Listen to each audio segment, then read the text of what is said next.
Bismillah. Assalamualaikum warahmatullahi wabarakatuh. Salam sejahtera untuk kita semua.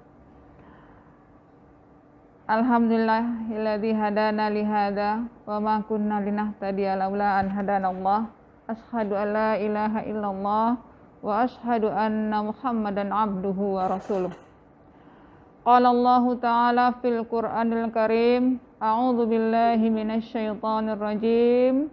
Ya ayyuhalladzina amanu taqullaha haqqa tuqatih wa la tamutunna illa wa antum muslimun.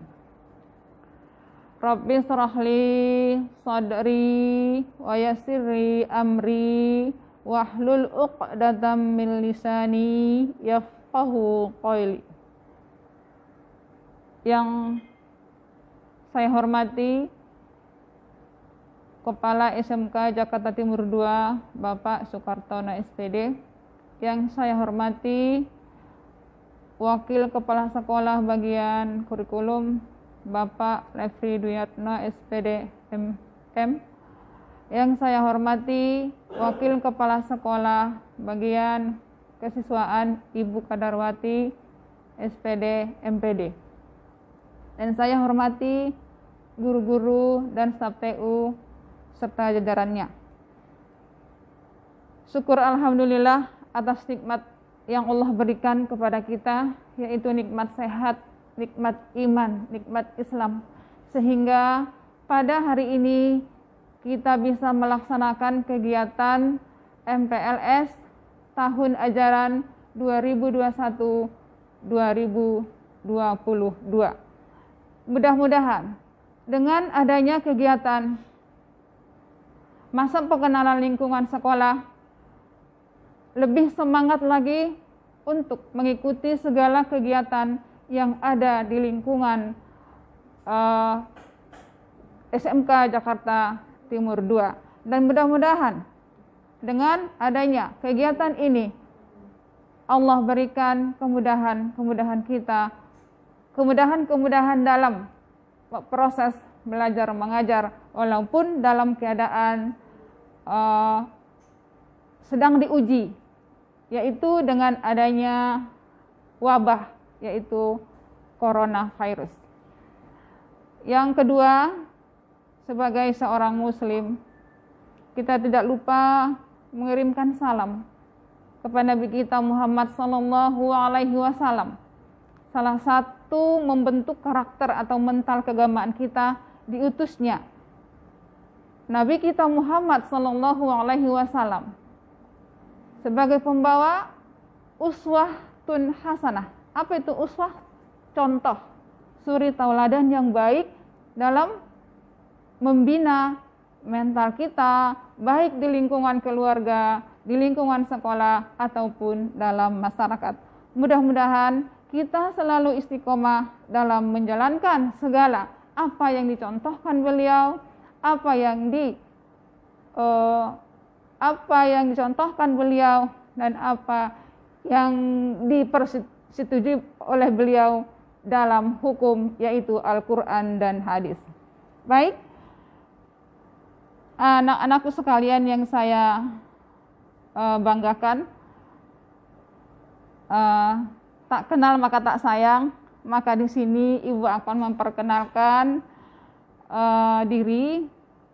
Nama Ibu Masnah Anijar Siregar, mengajar mata pelajaran pendidikan agama Islam di kelas 11. Mudah-mudahan nanti Allah berikan umur, kita akan bertemu nanti di kelas 11 ataupun kelas 10. Mudah-mudahan kita mohon kepada Allah supaya berlalu corona ini dan kita bisa tatap muka sebagaimana mestinya. Selanjutnya, menjelaskan masalah MPLS berkaitan dengan lingkungan sekolah. Anak-anak yang Ibu banggakan, setelah mengambil formulir dan mengembalikan formulir ke SMK Jakarta Timur II, mari kita perbaiki niat kita dulu luruskan dulu niat, yaitu meraih ridho Allah Subhanahu wa taala dalam hal menuntut ilmu. Yaitu talabul ilmi fardhatun ala kulli muslimin wa muslimatin. Setiap muslim itu, baik perempuan atau laki-laki, diwajibkan untuk menuntut ilmu. Karena hukum Allah dan Rasulnya mewajibkan, maka kita luruskan niat kita untuk mencapai ridho Allah Subhanahu wa taala, supaya setiap apa yang kita lakukan bernilai ibadah di sisi Allah Subhanahu wa taala. Seperti dalam surat An-Nahl ayat 78 yang artinya, dan Allah mengeluarkan kamu dari perut ibumu dalam keadaan tidak mengetahui sesuatu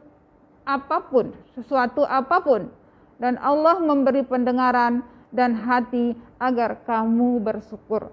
Ini penjabaran atau tafsirnya sangat panjang.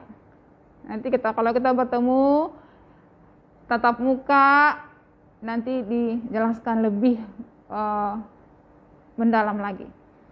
Baik, setelah meluruskan niat, meraih ridho Allah Subhanahu wa taala supaya menjadi nilai ibadah setiap apa yang kita niatkan. Mudah-mudahan dengan bergabungnya anak-anak ibu yang ibu banggakan di keluarga besar Jakarta Timur 2 yang terbaik bagi kalian. Mudah-mudahan SMK Jakarta Timur 2 ini menghantarkan kesuksesan kalian baik di dunia maupun di akhirat. Selanjutnya, di sini Ibu akan menampilkan PowerPoint yang berkaitan dengan pembinaan mental agama di sekolah. Bismillah. Pentingnya pembinaan mental agama di sekolah. Sebelum kita menjelaskan lebih jauh, kita terlebih dahulu mengetahui pengertian mental. Pengertiannya adalah sebuah upaya bentuk unsur kejiwaan yang meliputi pikiran, tingkah laku, pembinaan moral, budi pekerti, akhlakul karimah yang dilaksanakan sehingga tercipta manusia yang bermoral dan berbudi pekerti di lingkungan keluarga, sekolah, dan masyarakat. Agama mempunyai peranan yang penting dalam kehidupan manusia, sebab agama merupakan motivasi hidup, kehidupan, serta merupakan alat pengembangan dan pengendalian diri yang amat penting. Tujuan mental. Dalam pembahasan pembinaan mental harus ada tujuan. Tujuan ini terdiri dari 3 poin. Yang pertama, memperkokoh kehidupan keagamaan keimanan. Yang kedua, memperoleh kondisi psikis dan fisik. Yang ketiga, memperkokoh peran dalam masyarakat. Di samping poin yang 3 tersebut, masih ada faktor-faktor yang mendukung atau yang mempengaruhi pembinaan mental. 1. Ketidaksempurnaan jasmani atau jasmania, sifat, watak, dan bakat yang dimiliki. Yang kedua, pengaruh lingkungan, keluarga, sekolah, teman, dan masyarakat. Selanjutnya, fungsi agama dalam kehidupan manusia. Agama memberikan bimbingan dalam hidup. Kita ketahui, memberikan bimbingan sejak kita kecil. Kita sudah dibimbing keagamaan oleh orang tua kita masing-masing di rumah sebagai bimbingan dalam hidup kita, sehingga bimbingan tersebut akan berkembang sampai kita dewasa ataupun sampai kalian seperti sekarang ini. Selanjutnya, agama menolong dalam menghadapi kesukaran. Semua agama ataupun kitab suci menyarankan, ataupun dalam Al-Quran, kitab, semua itu adalah merupakan ajaran untuk menghadapi kesukaran-kesukaran yang kalian hadapi. Seperti masa-masa kalian sekarang labil, mungkin pernah kecewa, tidak masuk negeri, masuk swasta. Itu adalah kita kembali kepada agama. Karena agama itu adalah penenang dalam hidup kita. Selanjutnya, agama dapat menenteramkan batin. Agama dapat menenteramkan batin. Seperti seorang ilmuwan Durkheim dalam buku Sosiologi Agama, fungsi agama dapat memberikan kepada penganutnya kesan-kesan yang nyaman. Seolah-olah agama itu adalah atau obat dalam hal membina mental kita. Lanjut. Beberapa kegiatan pembinaan mental melalui pendidikan agama. Yang pertama, kegiatan ekstrakurikuler. Adalah kegiatan belajar mengajar yang dilakukan di sekolah pada saat jam mata pelajaran terjadwal dan berstruktur, yang waktunya telah ditentukan dalam kurikulum. Ini tatap muka. Kalau mudah-mudahan pandemi ini berlalu, Allah angkat wabah ini supaya kita bisa bertatap muka. Dengan bertatap muka, pembelajaran proses mengajar lebih efektif. Yang kedua, kegiatan ekstrakurikuler. Kegiatan ekstrakurikuler merupakan kegiatan yang dilakukan di luar jam pelajaran, baik dilaksanakan di sekolah maupun di luar sekolah, dengan maksud untuk lebih memperluas wawasan pengetahuan dan kemampuan yang telah dimiliki dari berbagai bidang studi.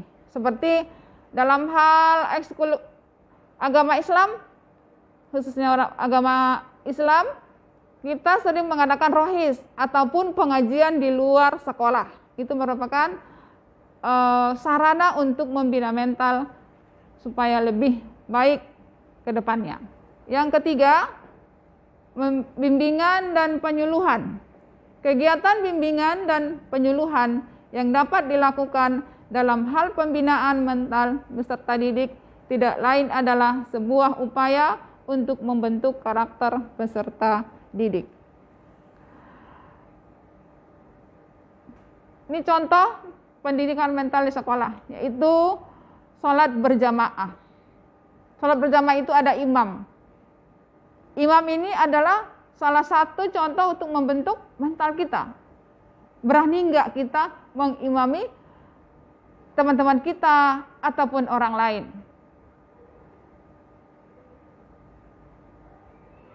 Contoh mental di sekolah, paskibra. Ini juga salah satu contoh membina mental kita menghadapi orang banyak. Yang ketiga, ini adalah contoh berpidato atau tausiah di depan teman-teman kita. Ini pun contoh dalam membentuk mental kita menghadapi orang lain. Di samping kita menyampaikan yang hak, kita pun mengetahui ilmunya. Terima kasih. Selamat bergabung dengan keluarga besar SMK Jakarta Timur 2. Semoga menjadi mental-mental yang kuat dalam meraih cita-cita yang dicita-citakan. Wabillahi taufiq wal hidayah. Assalamualaikum warahmatullahi wabarakatuh.